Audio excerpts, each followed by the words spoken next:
शिवाजी की प्रतिमा गिरने पर प्रधानमंत्री ने मांगी माफी। पीएम मोदी ने कहा, सिंधुदुर्ग में जो हुआ उसके लिए माफी मांगता हूं। हमारे लिए शिवाजी आराध्य देव, मैं चरणों में सिर झुकाकर माफी मांगता हूं। सिंधुदुर्ग में 26 अगस्त को शिवाजी की प्रतिमा टूट गई थी। तेज हवाओं से शिवाजी की प्रतिमा गिरने के बाद खंडित हो गई थी। दिसंबर 2023 में ही प्रधानमंत्री मोदी ने खुद शिवाजी की इस मूर्ति का अनावरण किया था।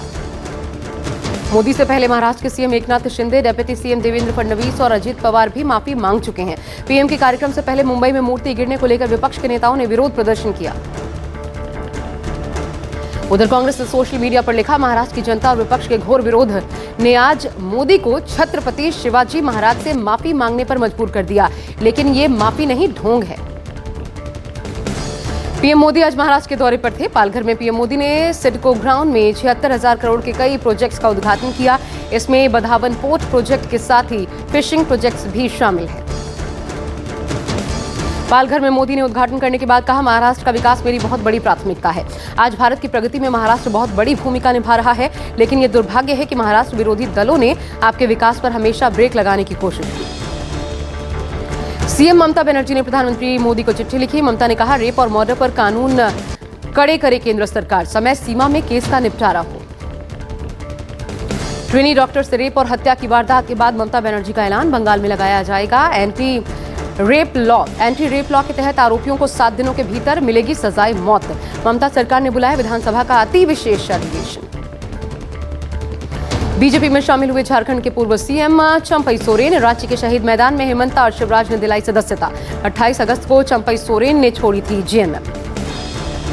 सीएम योगी के लाल टोपी काले कारनामे वाले बयान पर अखिलेश यादव का पलटवार। अखिलेश यादव ने कहा, लाल रंग क्रांति का प्रतीक।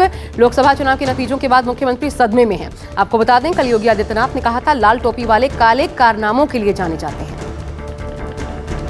वक्फ संशोधन बिल पर जेपीसी की दूसरी बैठक में मंथन। बीजेपी सांसद जगदम्बिका पाल का बयान, कहा, जेपीसी मिलकर लाएगी एक व्यापक और बेहतर बिल।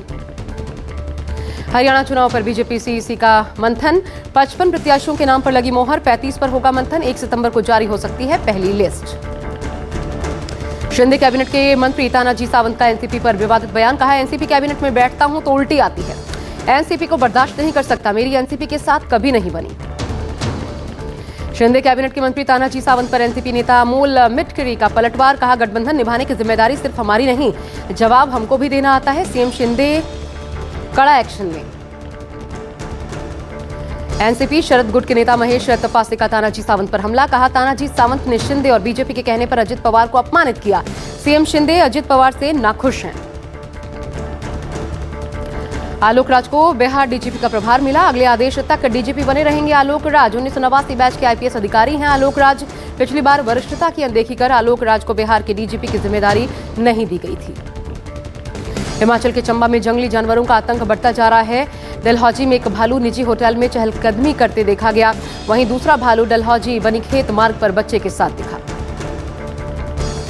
बहराइच में 2 आदमखोर भेड़ियों की तलाश हुई। अब तक 4 आदमखोर भेड़िए पकड़े गए। वन विभाग की टीम और पुलिस के जवानों ने बहराइच में डेरा डाला।